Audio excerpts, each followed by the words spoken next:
The night was a canvas of black, painted with streaks of rain as Officer Hyun-suk trudged through the woods. His flashlight flickered against the dense, skeletal trees. The radio on his hip crackled to life with static-laden updates. Another body, same pattern, a voice squawked. Hyun-suk's grip tightened around the flashlight. He had seen enough horror in his 10 years on the force, but this killer, this monster, was different. Methodical. Sadistic. A predator hiding behind the mask of normalcy. It wasn't long before his beam fell on the crime scene. Blood seeped into the soil, pooling beneath the mangled body of a young woman. Her lifeless eyes stared into the void, her limbs bent at unnatural angles. But the worst part was the precision, deep, deliberate cuts that spoke of someone who enjoyed their craft. Hyun-suk clenched his jaw. He knew the killer wasn't done. Not yet. Jun-hyuk was a mechanic by trade, but his true calling was far more sinister. His small garage on the outskirts of town served as a front for his grim hobbies.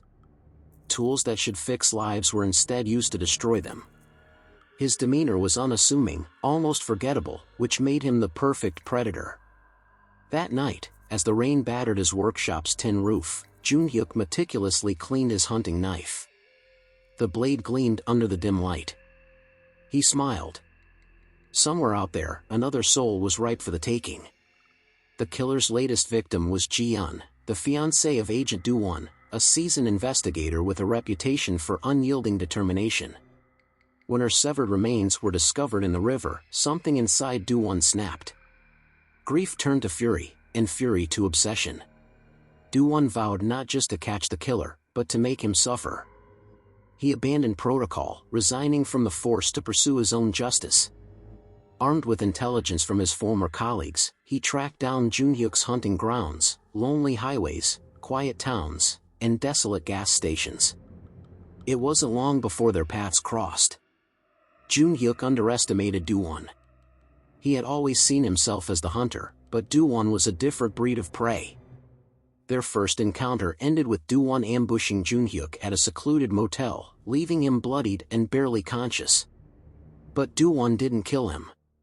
Not yet. You don't get to die, Do-won whispered, his voice cold as the blade he pressed against Jun-hyuk's throat. Not until you understand what it feels like to lose everything. Do-won planted a tracker inside Jun-hyuk's body, ensuring he could follow him anywhere. Then, he let him go. What followed was a game of escalating brutality. Do-won shadowed Jun-hyuk as he tried to resume his killing spree.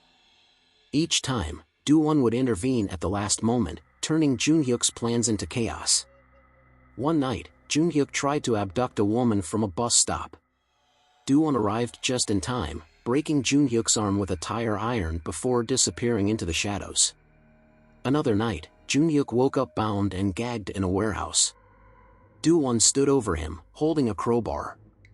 "This is for Ji-yeon," he said, before shattering Jun-hyuk's kneecap. Jun-hyuk began to unravel. The predator had become the prey, and he was terrified. Desperation drove Jun-hyuk to strike back. He abducted a family, using them as bait to lure Do-won into a trap. The confrontation was a symphony of chaos, blood, screams, and gunfire echoed through the abandoned factory. But Do-won was relentless.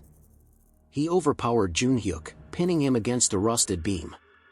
"You think you're the devil," Do-won growled, his face inches from Jun-hyuk's.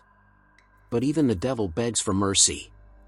Jun-hyuk laughed, blood trickling from his mouth. "Kill me, and you'll be just like me." Do-won hesitated, his resolve wavering. But then he thought of Ji-yeon, her smile, her warmth, and the life they were supposed to have. With one final swing, Do-won ended Jun-hyuk's reign of terror. The town heaved a collective sigh of relief as news of the killer's demise spread. But for Do-won, there was no solace. He had avenged Ji-yeon, but at the cost of his own soul. As he stood by her grave, rain falling softly around him, he whispered, "I saw the devil, Ji-yeon. And now, I see him in me." Do-won walked away, disappearing into the mist. The monster was gone, but the scars it left behind would never fade.